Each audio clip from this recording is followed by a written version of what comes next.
Ambulance চালানোর এই পেশায় লজিক বা আবেগ দিয়ে চলে না। রাত বিরাতে হাইওয়েগুলোতে এমন সব ঘটনা ঘটে যা সাধারণ মানুষ শুনলে ভাববে আজগুবি গল্প। আমি প্রায় 12 বছর ধরে এই লাইনে আছি। কত ধরনের অ্যাক্সিডেন্ট, কত রকমের লাশ যে পিছনের কেবিনে নিয়ে ছুটেছি তার কোনো হিসাব নেই। কিন্তু আজ থেকে বছর 4 আগে সেই ঝড় বৃষ্টির রাতের ঘটনার কথাটা মনে পড়লে আমার শরীর থরথর করে কাঁপে। সেদিন রাত তখন আনুমানিক 2টো। বাইরে মুষলধারা বৃষ্টি হচ্ছিল। আমি হাসপাতালের ইমার্জেন্সি পার্কিংয়ে স্টারিংয়ের হুইলে মাথাটা রেখে একটু চোখ বুঝছিলাম। হঠাৎ ডিউটি অফিসারের জরুরি তলব। সাভার হাইওয়ের দিকে একটা মারাত্মক কার আর ট্রাক অ্যাক্সিডেন্ট হয়েছে। একজন রোগীকে আশঙ্কাজনক অবস্থায় তুলে আনতে হবে।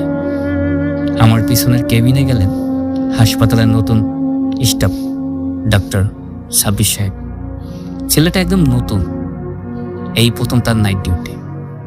আমরা যখন স্পটে পৌঁছালাম তখন দুর্ঘটনা কবলিত গাড়িটা দুমড়ে মুচড়ে রাস্তার পাশে পড়ে আছে। পুলিশ অলরেডি লাশগুলোকে সরিয়ে নিয়েছে। শুধু একজন যাত্রীকে মারাত্মক আহত অবস্থায় আমাদের অ্যাম্বুলেন্সে তোলা হলো। তার পুরো শরীর সাদা একটা চাদরে ঢাকা, শুধু ডান হাতটা চাদরের বাইরে বের হয়ে ঝুলছিল। আমি আর দেরি না করে ইগনিশন অন করলাম, সাইলেন্টটা বন্ধ রাখলাম। কারণ এই নিঝুম রাতে ফাঁকা হাইওয়েতে সাইলেন্ট বাজানোর কোনো প্রশ্নই আসে না। পিছনের কেবিনে সাব্বির সাহেব রোগীর পালস আর সিচুয়েশন চেক করতে ব্যস্ত তিনি। গাড়ি সাভার পেরিয়ে গাবতলী দিকে এগোচ্ছিল। বাইরে বৃষ্টির জোর আরও বেড়েছে। সামনে ওইপার দুটো সর্বোচ্চ গতিতে চালিয়েও সামনের রাস্তা পরিষ্কার দেখা যাচ্ছিল না। হঠাৎ খেয়াল করলাম জিপিএস নেভিগেটরটা কেমন যেন অদ্ভুত আচরণ করছে। ম্যাপটা এক নাগারে কাঁপছে। আমি প্রতিদিন এই রাস্তায় গাড়ি চালাই, প্রতিটি মোড় আমার মুখস্থ।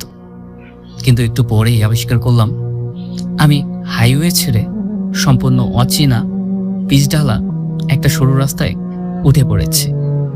রাস্তার দুপাশে কোনো ল্যাম্পপোস্ট নেই, শুধু বিশাল বিশাল কিছু পুরনো কড়াই গাছ দাঁড়িয়ে আছে।